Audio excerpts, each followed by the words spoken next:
In the world of professional wrestling, the word legacy is thrown around like currency. It is bought, sold, and traded on the open market of public perception.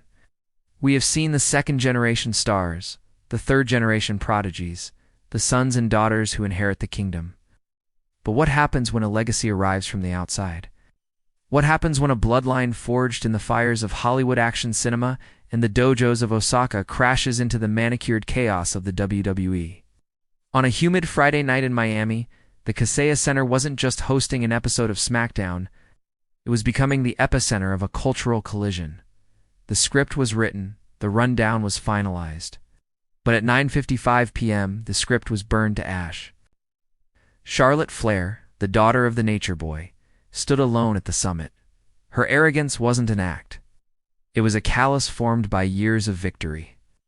Michael Cole screamed on commentary that she had beaten them all, that there was no one left on the level of the Queen, and Charlotte agreed.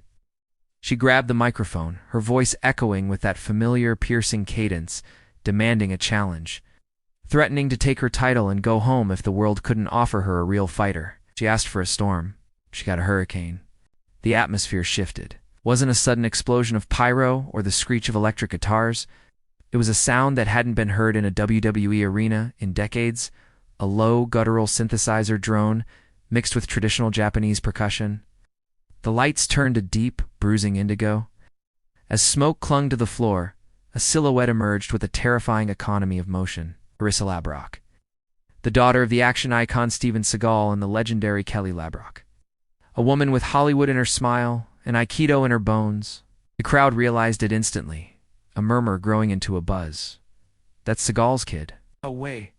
Backstage, producers were panicking, yelling to cut the music, but Triple H stood calm, ordering them to let it play.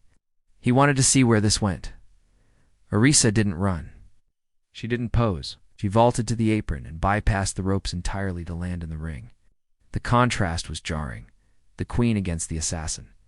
Charlotte laughed, mocking her, telling her the casting call for the action movie reboot was down the street. But Arissa didn't speak. In the discipline of Aikido, words are wasted energy. She stepped into the Queen's personal space.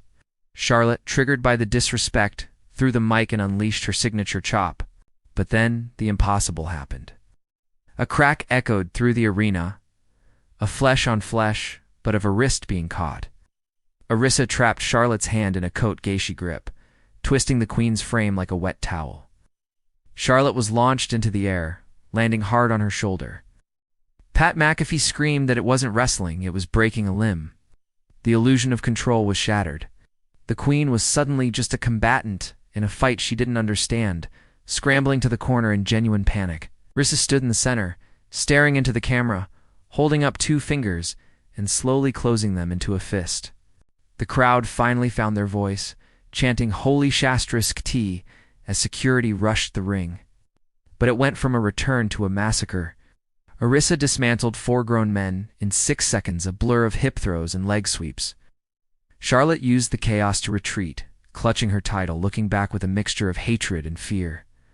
The message was sent without a single syllable spoken. The lineage of Ric Flair had just met the lineage of the Hard to Kill. While social media melted down, Paul Heyman stood in the shadows backstage, watching Charlotte's meltdown.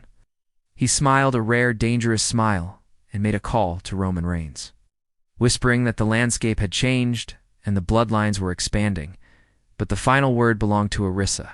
Exiting the ring, she grabbed Michael Cole's headset, leaning in with a terrifying calm to deliver one message.